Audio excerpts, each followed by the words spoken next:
जय हिंद। आज के इस वीडियो में हम लोग जानने वाले हैं पार्ट ऑफ सेंटेंस के बारे में। ठीक है, आज हम जानते हैं कि सेंटेंस के कितने पार्ट होते हैं और इसके अंदर क्या क्या चीज़ें होती हैं। ठीक है, देखिए अगर मैं बात करता हूं कि हमारे जो सेंटेंस होते हैं इसमें सेंटेंस में पार्ट ऑफ सेंटेंस के बारे में हम लोग आज जानने वाले हैं पूरा डिटेल। सेंटेंस के कितने पार्ट होते हैं अब आपको बता दें। देखिए मुख्य रूप से जो सेंटेंस होता है इसके दो पार्ट होते हैं। कितने पार्ट हो जाएंगे? मुख्य रूप से जो सेंटेंस होंगे उसके दो पार्ट हो जाएंगे। एक पार्ट हो जाएगा सब्जेक्ट, एक पार्ट हो जाएगा हमारा सब्जेक्ट और दूसरा पार्ट जो होता है वो होता है प्रेडिकेट। ठीक है, एक हो जाएगा सब्जेक्ट और एक हो जाएगा प्रेडिकेट। सब्जेक्ट का मतलब होता है कर्ता, सब्जेक्ट का मतलब कर्ता होता है और प्रेडिकेट का मतलब होता है विधेय। इसका मतलब क्या होता है? विधेय। ये क्या होता है समझना। जैसे मान लीजिए कि मैंने यहाँ पे एक सेंटेंस रखा, ठीक, यहाँ पर एक सेंटेंस रख रहा है कि I am teaching English, I am teaching English full stop. ठीक है, इसमें ये हमारा टोटल एक सेंटेंस है ना। इस एक सेंटेंस में पूछा जाए पार्ट कितने होंगे तो पार्ट हो जाएंगे दो। कौन कौन सा पार्ट होगा? एक तो हो जाएगा सब्जेक्ट और एक हो जाएगा कौन सा चीज़? प्रेडिकेट। आई क्या होगा? सब्जेक्ट। अब आई को छोड़ने के बाद इधर जितनी भी चीज़ें दिख रही हैं ये सब क्या हो जाएगा? प्रेडिकेट हो जाएगा। ठीक है, सुनना ध्यान से, दोनों के बारे में अच्छे से बता रहे हैं और यहीं पे आपका पूरा मामला कंप्लीट हो जाना चाहिए। सब्जेक्ट किसे कहते हैं, सब्जेक्ट किसे कहते हैं और प्लस प्रेडिकेट किसे कहते हैं, इस चीज़ को समझिए अच्छे से। देखिए जो कोई काम करता है अर्थात कार्य करने वाला क्या कहलाता है? कर्ता कहलाता है। कार्य करने वाला ही क्या कहलाता है? कर्ता कहा जाता है। कार्य करने वाला कर्ता होता है, अर्थात कि जो कार्य करता है उसे क्या कहते हैं हम लोग? सब्जेक्ट कहते हैं। ये एक बात क्लियर हो गई। कार्य करने वाले को क्या कहते हैं? सब्जेक्ट कहते हैं। दूसरी चीज़ है कि इस कार्य करने वाले के बारे में जो कुछ भी कहा जाता है वो पूरी की पूरी बात ही क्या कहलाती है? प्रेडिकेट कहलाती है। बात समझ में आ रही है? जो कार्य करता है उसे क्या कहते हैं? सब्जेक्ट। और जिसके बारे में जो बताया जाता है यहाँ पे जितनी भी चीज़ें इसके बारे में कही गई होती हैं ये पूरा का पूरा चीज़ क्या कहलाता है? प्रेडिकेट कहलाता है। बात क्लियर है? अब कर्ता की जो मैंने अभी परिभाषा बताया इसको थोड़ा सा बदलते हैं। देखिए कर्ता की जो परिभाषा है यहाँ पे जो मैंने अभी बताया इसको थोड़ा सा चेंज करते हैं। चेंज ये करते हैं कि देखिए आई सब्जेक्ट है तो क्लियर है, काम कौन सा कर रहा है? पढ़ाने का काम कर रहा है। क्रिया क्या है? पढ़ाना। इसमें कार्य करने वाला आई है और क्रिया क्या है? पढ़ाना है। लेकिन मैं एक ऐसा सेंटेंस रखने जा रहा हूं जिसमें क्रिया नहीं हो। जैसे मान लीजिए मैंने सेंटेंस लिख दिया I am a teacher, I am a teacher. अब बताइएगा इसमें सब्जेक्ट क्या होगा? आई क्या हो जाएगा? सब्जेक्ट हो जाएगा ना। और हाई पूरा चीज़ क्या हो जाएगा? प्रेडिकेट हो जाएगा। अब एक बात बताइएगा कि आई को आपने सब्जेक्ट तो मान लिया, अब परिभाषा क्या है सब्जेक्ट की? जो काम करता है उसे क्या कहते हैं? सब्जेक्ट कहते हैं। यहाँ आई कौन सा काम कर रहा है? इसमें कौन सा काम कर रहा है? यहाँ पे कोई क्रिया है क्या? इसमें नहीं है ना, क्रिया नहीं है। इसका मतलब यह काम नहीं कर रहा है, बस इसके बारे में कुछ बताया गया है ना। इसके बारे में क्या बताया गया है? क्या है? टीचर है। समझ में आ रही है बात? परिभाषा कर्ता की दो होगी। एक तो ये होगी सब्जेक्ट की बात करते हैं तो जो काम करने वाला होता है, जो काम करने वाला होता है, कार्य करने वाले को क्या कहते हैं? सब्जेक्ट कहते हैं। और दूसरी परिभाषा ये हो जाएगी सर कि जिसके बारे में कुछ न कुछ बताया जा रहा हो, जिसके बारे में कुछ न कुछ बताया जा रहा हो, कुछ कहा जा रहा हो, उसे भी हम लोग क्या कहते हैं? सब्जेक्ट कहते हैं। और यहाँ पे कोई क्रिया इसमें नहीं दिख रही है आपको, लेकिन फिर भी आई सब्जेक्ट है। क्यों सब्जेक्ट है? क्योंकि इस आई के ही बारे में बताया गया है कि यह टीचर कौन है, किसके बारे में बताया गया कि वह टीचर है, तो यह आई के बारे में बताया गया है, तो इसलिए आई यहाँ पे क्या हो गया सर? सब्जेक्ट हो गया। बात क्लियर है कि नहीं क्लियर है? तो ये चीज़ है। वैसे भी सब्जेक्ट को फाइंड आउट करना काफ़ी आसान होता है, कोई भी स्टूडेंट सब्जेक्ट को तुरंत बता देगा कि यह चीज़ सब्जेक्ट है ना। क्यों? क्योंकि सब्जेक्ट बहुत ही आसान होता है, शुरुआत में सबसे पहले जो रखा जाता है वो सब्जेक्ट होता है। लेकिन आप जो नॉर्मल सेंटेंस होते हैं उसमें सब्जेक्ट को बता देते हैं कि ये सब्जेक्ट है, लेकिन हमारे सामने और बहुत सारे सेंटेंस ऐसे देखने को मिलेंगे, बड़े बड़े सेंटेंसेस देखने को मिलेंगे, उसमें सब्जेक्ट की ही जगह बहुत सारी चीज़ें आ जाएंगी, तब उसमें आपको सब्जेक्ट को फाइंड आउट करने में होगी दिक्कत। ठीक है, सब्जेक्ट को फाइंड आउट करने में यहाँ पे दिक्कत होगी आपको, और इसलिए सब्जेक्ट को समझने की ज़रूरत है। ठीक है, तो समझना यहाँ पे पहली चीज़ तो यह है कि आप सब्जेक्ट को आप जान जाएंगे, पूरा भरोसा है कि सिंपली जो आएगा, जैसे अभी मैंने लिख दिया कि Ram can run fast, Ram can run fast, Ram तेज दौड़ सकता है। इसमें कोई भी स्टूडेंट बता देगा, कोई भी स्टूडेंट इसमें का जितना भी है आप सब लोग, कोई भी एकदम जो महागधा होगा वो भी बता देगा कि इसमें का सब्जेक्ट कौन है। सब्जेक्ट कौन है इसमें? राम सब्जेक्ट है, और राम सब्जेक्ट है, सब्जेक्ट को छोड़ दिया तो बाकी सारा चीज क्या हो जाएगा? प्रेडिकेट। तो यहाँ पे जितना भी सब्जेक्ट को ले लिया, सब्जेक्ट के बाद जितना भी बचेगा वो क्या होगा? प्रेडिकेट। दो ही चीज है ना, एक सब्जेक्ट और एक क्या है? सेंटेंस में कितने पार्ट हैं? दो, एक है सब्जेक्ट और एक है कौन सा? प्रेडिकेट। तो एक सब्जेक्ट को चुन लिया, सब्जेक्ट को चुन लिया, तो सब्जेक्ट को चुनने के बाद जितना बच रहा है वो सब क्या हो जाएगा? प्रेडिकेट। तो यहाँ पे यह चीज़ क्या कहलाएगा सर? प्रेडिकेट। देखो बच्चों, इसको अच्छे से समझना, बहुत ज़बरदस्त तरीके से समझना, इसका पूरा विच्छेदन कर देंगे एकदम, एक एक चीज़ों को इसमें रखेंगे और आपको एक एक चीज़, ये आई क्या है, ये क्या है, ये क्या है, ये क्या है, एकदम एक एक चीज़ को बताया जाएगा, एक एक शब्द इनमें कहाँ से आ रहा है, कौन है ये, और उसको पता कैसे लगाएंगे, हर एक चीज़ को एकदम बताएंगे। और इस चीज़ को अगर आपने सीख लिया, ये चीज़ अगर आपने सीख लिया, सेंटेंस के बारे में आपको कभी दिक्कत ही नहीं होगा। सेंटेंस को देखेंगे और सेंटेंस के अंदर जो जो चीज़ें आ रही हैं, ये कौन सी चीज़ें हैं, कहाँ से आ रही हैं, इनका पता कैसे चलेगा, इनको कैसे जो है कि फाइंड आउट किया जाएगा, ये सब अगर आप जान जाएंगे तो बचेगा क्या? कुछ भी नहीं बचेगा। और ये सीखने के बाद आपका ट्रांसलेशन मेथड काफ़ी मजबूत हो जाएगा, आपका ट्रांसलेशन मेथड एकदम ज़बरदस्त हो जाएगा। आपके ट्रांसलेशन मेथड के बाद आपका एक्टिव वाइज पैसिव वाइज बनाने का मामला एकदम सेट हो जाएगा, क्योंकि यहाँ पे ऑब्जेक्ट सब्जेक्ट का मामला पैसिव वाइज में होता है। तो यहाँ पे ये चीज़ें क्लियर कर लेंगे, वो चीज़ क्लियर हो जाएगा। रिपोर्टिंग वर्ब, रिपोर्टेड स्पीच, जो डायरेक्ट से इनडायरेक्ट आप पढ़ाई करते हैं, उसमें कौन सा शब्द क्या है और इसका किस तरह से बदलाव होगा, ये सब चीज़ें जो होती हैं नरेशन में, वो चीज़ें क्लियर हो जाएंगी आपकी। तो यहाँ पे इस चीज़ को अगर आप समझ जाते हैं अच्छे से, और इसका पूरा कंप्लीट नॉलेज जितना मैं दूंगा वो आप कंठस्थ कर लेते हैं, तो ये समझ लीजिए कि अंग्रेजी का एकदम बहुत खतरनाक चीज़ आपने जान लिया। ठीक है ना।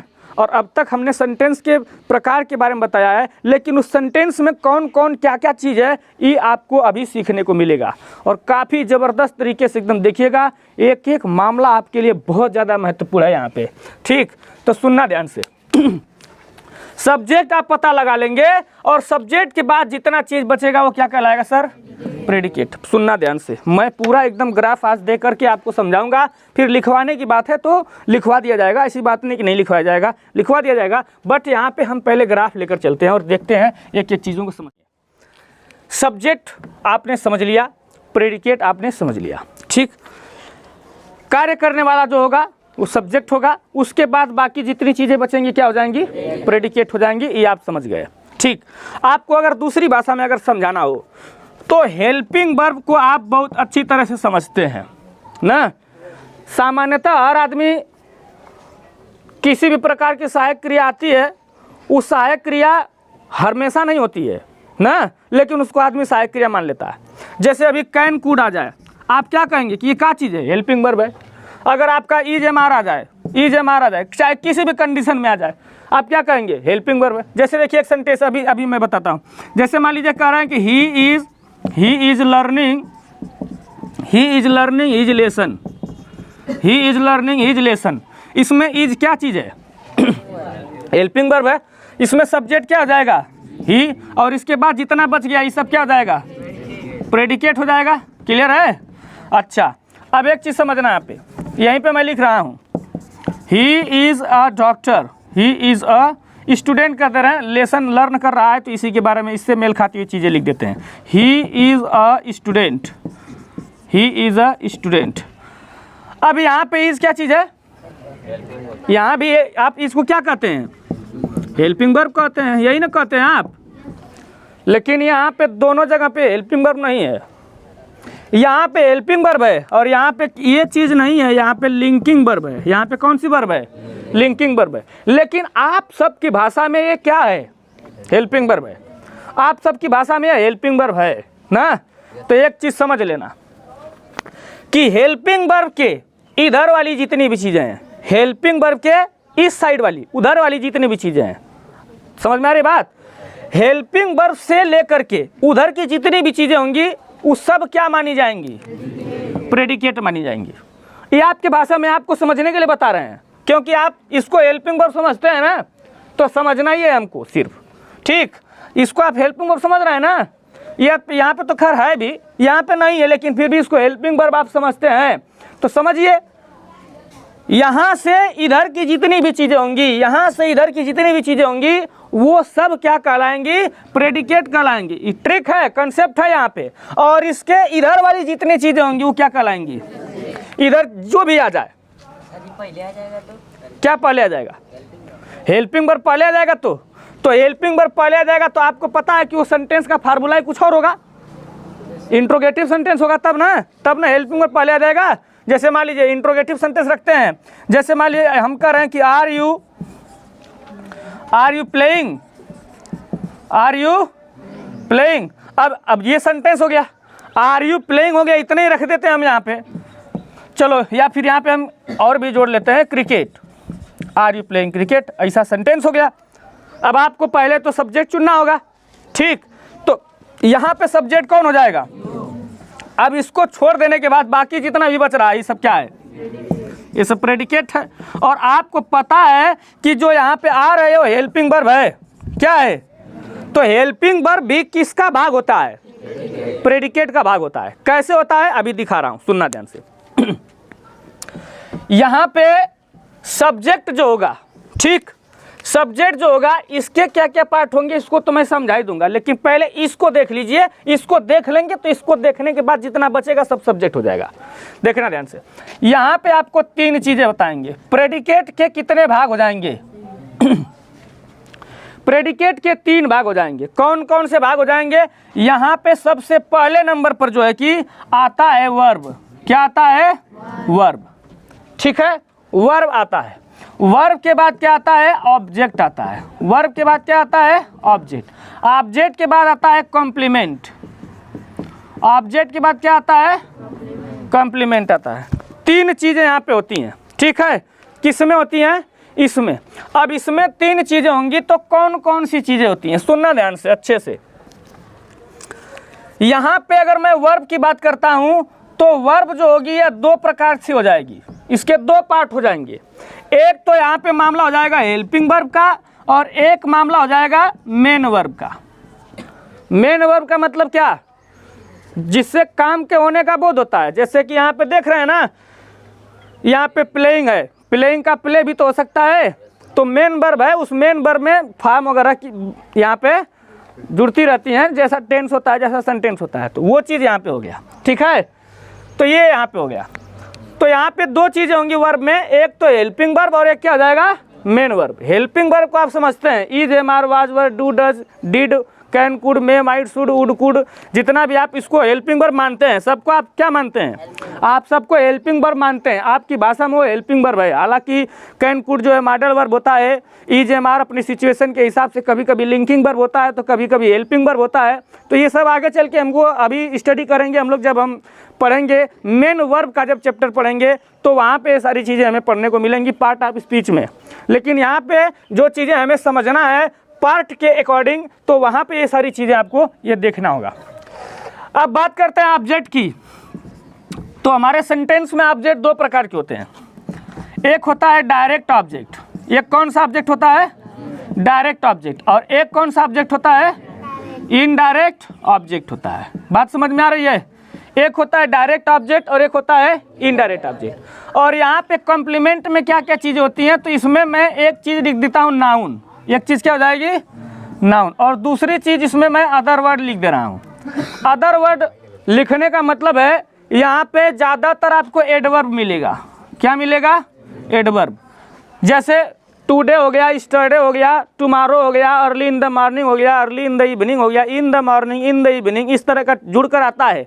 नाइट वगैरह आता है ना, टुडे वगैरह आता है। तो ये सब चीज़ कहाँ होता है? एकदम सबसे लास्ट में रखा जाता है, वो होती है एडवर्ब है। लेकिन इसमें बहुत सारी चीज़ें आती हैं, कभी एडवर्ब ऑफ प्लेस होगा तो कभी एडवर्ब ऑफ टाइम होगा, तो इस तरह की चीज़ें बहुत सारी होंगी आपको। तो यहाँ पे फिक्स नहीं है कि कौन सा एडवर्ब होगा या क्या होगा, तो इसलिए इसको क्या मान लिया जाता है? अदर वर्ड मान लिया जाता है। इसमें बहुत सारी चीज़ें, किस किस को रखेंगे। दूसरी चीज़ कभी कभी ये भी होती है कि ये पहले भी आ जाते हैं, बीच में आ जाते हैं, क्रिया के हिसाब से यूज़ करते हैं। तो ये इसका कोई रूल नहीं है इनके यूज होने का, ठीक है। तो इसलिए यहाँ पे अदर वर्ड रख दिया गया है। ये आते भी हैं, नहीं भी आते हैं सेंटेंस में, ठीक है। तो ये चीज़ें हैं। अब आपको क्या समझ में आया? प्रेडिकेट के कितने भाग हो जाएंगे? 3। एक हो जाएगा वर्ब, एक हो जाएगा ऑब्जेक्ट और एक हो जाएगा कॉम्प्लीमेंट, ठीक है। वर्ब के कितने भाग हो जाएंगे? 2। एक हेल्पिंग वर्ब और एक क्या हो जाएगा? Main verb. और यहाँ पे डायरेक्ट और इनडायरेक्ट ऑब्जेक्ट होता है। यहाँ पे एक चीज़ फाइंड आउट करना आपके लिए बहुत ही आसान है। वो चीज़ क्या है? सब्जेक्ट। यहाँ पे राम क्या चीज़ है? सब्जेक्ट है। एक एक बात यहाँ पे इसके नीचे भी बता दे रहा हूँ। सब्जेक्ट को ज्ञात करने के लिए क्रिया में क्या लगा दीजिएगा? हु। याद रखेंगे हमारे सेंटेंस का मेन चीज़ क्या होता है? सेंटेंस में एकदम सबसे मेन चीज़ जो होती है उसको कहते हैं वर्ब। क्या कहते हैं? वर्ब, मतलब क्रिया। हमारे सेंटेंस का सबसे मेन चीज़ वर्ब होता है। अगर किसी सेंटेंस में वर्ब ही ना हो तो उस सेंटेंस का निर्माण नहीं हो सकता। कोई भी सेंटेंस तभी है जब उसमें क्रिया है। अगर किसी भी सेंटेंस में से क्रिया को निकाल दीजिए, काम खत्म, उस सेंटेंस ही नहीं रह जाएगा, ठीक ना। तो दो चीज़ें होती हैं यहाँ पे सेंटेंस में मेन। एक होता है सब्जेक्ट और एक होती है क्रिया। सब्जेक्ट को कहते हैं हेड। इसमें सब्जेक्ट में अभी आपको हेड वर्ड, मेन वर्ड और क्वालिफायर, डिटरमाइनर, ये सब क्या होता है अभी बताऊंगा। सब्जेक्ट को अभी तो बेचारा अकेले दिख रहा है ना, और अभी एकरा को खुलियारेंगे हम लोग। ये मेन बहुत कुल निकलेगा अभी मटेरियल इसमें से, ठीक है। इसको जब अभी फोड़ेंगे हम लोग इसमें से तो बहुत कुछ निकलेगा इसमें से, ठीक। अभी तो इसको फोड़ दिया गया है तो इसको समझते हैं आप लोग। तो दो चीज़ें मेन होती हैं, एक होता है सब्जेक्ट और एक होता है वर्ब, ठीक है। अगर वर्ब को मान लीजिए कि वर्ब दिल है। वर्ब क्या है? दिल। और जो सब्जेक्ट है वो दिमाग। कोनो का दिमाग गायब कर दीजिए, आदमी मर जाएगा ना। कोनो का दिल गायब कर दीजिए, वो मर जाएगा ना। मतलब ये है कि अगर सेंटेंस में सब्जेक्ट ना हो सेंटेंस बन ही नहीं सकता है। अगर सेंटेंस में वर्ब ना हो सेंटेंस बन ही नहीं सकता। दिल और दिमाग के बिना कोनो आदमी नहीं है ना, ये का होना बहुत ज़रूरी है जो है कि, ठीक है। तो यहाँ पे मान लीजिए कि सब्जेक्ट जो है वो दिमाग, ठीक है, और जो ना वर्ब जो है का दिल एकदम जो है क्या है। ये दो चीज़ मेन होता है हमारा। फिर बाद में हाथ नहीं रहेगा तो चलेगा, कान गायब, आँख गायब, ये कुल नहीं भी रहेगा तो चलेगा, लेकिन ये दो चीज़ का होना ज़रूरी है। कौन कौन? एक ठो सब्जेक्ट और एक ठो वर्ब ना, मतलब हेड और हार्ट। हेड एंड हार्ट, ये दोनों हेड एंड हार्ट है, ठीक है। तो सुनिएगा सर, कोई भी चीज़ को फाइंड आउट करने के लिए सबसे इम्पोर्टेंट वर्ब होगा, और जो वर्ब है इस वर्ब से ही सभी चीज़ों को ज्ञात किया जा सकता है। कैसे कैसे ज्ञात करेंगे सुनिएगा। यहाँ पे ये सब्जेक्ट है ना, इस सब्जेक्ट को ज्ञात करने के लिए क्रिया में क्या लगा दीजिएगा? हु। बताइए, अर्थ निकालिए। Ram teaches English to student in Sadiyabad Delhi. Ram Delhi जो है कि सादियाबाद में क्या पढ़ाता है? विद्यार्थियों को अंग्रेजी पढ़ाता है, यही है ना। तो क्या पढ़ाता है? ये तो यहाँ पे कौन पढ़ाता है? कौन पढ़ाता है? हु लगाया, कौन पढ़ाता है? राम। क्लियर है? हाई टीचर्स का है, वर्ब है ना, ये टीचर्स क्या चीज है? इसमें हेल्पिंग वर्ब नहीं दिया है। इसके दो पार्ट हो गए, इसमें एक हेल्पिंग वर्ब और एक मेन वर्ब, तो कम से कम मेन वर्ब तो दिया है, हेल्पिंग वर्ब यहाँ पे नहीं दिया, इस वाले सेंटेंस में नहीं दिया है बस, है ना, इस वाले सेंटेंस में बस नहीं दिया। ठीक, तो ये हो गया, ये वर्ब हो गया। वर्ब को तो पहले पहचानना पड़ेगा, क्योंकि भाई वर्ब का मतलब क्या? काम करना। काम को आप पहचानना पड़ेगा कि पहले काम क्या है। ठीक है, तो वर्ब के बारे में आपको जानकारी होना चाहिए। वर्ब के बारे में अगर जानकारी है, ये पता चल गया कि वर्ब क्या है, तो उसी से सभी चीज़ों का पता लगाया जा सकता है। ठीक, अब देखिए ये इंग्लिश जो है यह क्या चीज़ है, हम बता रहे हैं, यहाँ से लेकर यहाँ तक की टोटल ऑब्जेक्ट है। इंग्लिश से लेकर स्टूडेंट तक की टोटल ऑब्जेक्ट है, लेकिन इसमें कौन क्या ऑब्जेक्ट है सुनना। कह रहा है कि राम अंग्रेजी विद्यार्थियों को पढ़ाता है, तो राम क्या पढ़ाता है? अंग्रेजी पढ़ाता है। यहाँ पे क्या लगाने से जो चीज़ मिलता है उसको कहते हैं डायरेक्ट ऑब्जेक्ट। क्या लगाने से जो चीज़ प्राप्त होता है उसको क्या कहते हैं? ये इंग्लिश कौन सा ऑब्जेक्ट हो जाएगा? Direct object. और किसे लगाने से जो चीज़ मिलता है उसको कहते हैं हम लोग इनडायरेक्ट ऑब्जेक्ट। तो बताइए किसे का अंग्रेजी क्या होता है? हुम। किसे लगाने से जो ऑब्जेक्ट मिलता है उसको क्या कहते हैं? Indirect object. तो पता चल गया क्या पढ़ाता है? इंग्लिश। इंग्लिश का हो जाएगा डायरेक्ट ऑब्जेक्ट। किसे पढ़ाता है? स्टूडेंट को। स्टूडेंट क्या हो जाएगा? Indirect object. मामला एकदम क्लियर है। यहाँ पे देखिए सादियाबाद जो है सर वो नाउन है। सादियाबाद कौन सी है? नाउन। और नाउन को प्राप्त करने के लिए क्रिया में वेयर लगाया जाता है। ये वेयर लगाने से यहाँ पे प्लेस का पता चल जाएगा यहाँ पे जो है कि। ठीक है, तो सुनना यहाँ पे जो है कि मतलब कहाँ पढ़ाता है? कहाँ पढ़ाता है? सादियाबाद में पढ़ाता है। सादियाबाद का हो गया नाउन। ठीक, अब रह गई बात यहाँ पे डेली की। तो डेली एडवर्ब है, और एडवर्ब एक ठो तो होता नहीं है, इसमें बहुत सारे एडवर्ब होते हैं। तो जितने एडवर्ब हैं उन सारे एडवर्ब को ज्ञात करने के अलग अलग जो है कि यहाँ पे वर्ड होते हैं। जैसे एडवर्ब ऑफ प्लेस है तो उसको ज्ञात करने के लिए वेयर लगेगा। एडवर्ब ऑफ टाइम है तो उसको ज्ञात करने के लिए वेन लगेगा। एडवर्ब ऑफ रीजन है तो उसको ज्ञात करने के लिए यहाँ पे वाई लगेगा। तो मतलब अलग अलग चीज़ें। यहाँ पे जो है कि मैनर है तो हाउ लगेगा। तो जैसा यहाँ पे आएगा वैसा आपको वर्ड लगा के प्राप्त करने के लिए होगा। तो ये जब एडवर्ब पढ़ेंगे तो कैसे ज्ञात होता है ये भी पता चल जाएगा। लेकिन यहाँ पे आपको ज़्यादातर मिलेगा एडवर्ब ऑफ टाइम। तो एडवर्ब ऑफ टाइम को ज्ञात करने के लिए क्या लगाना चाहिए आपको क्रिया में? यहाँ पे एडवर्ब ऑफ टाइम है। एडवर्ब ऑफ टाइम को ज्ञात करने के लिए क्रिया में क्या लगाना चाहिए? वेन लगाना चाहिए। ठीक है, तो भैया कब पढ़ाता है? डेली पढ़ाता है। कब पढ़ाता है? डेली पढ़ाता है ना। तो इस तरह से हो जाएगा। बात एकदम क्लियर है कि नहीं क्लियर है? सुन लो फिर से। अभी सब्जेक्ट के बारे में मैंने नहीं बताया है, अभी मैंने बताया सिर्फ किसके बारे में? प्रेडिकेट के बारे में।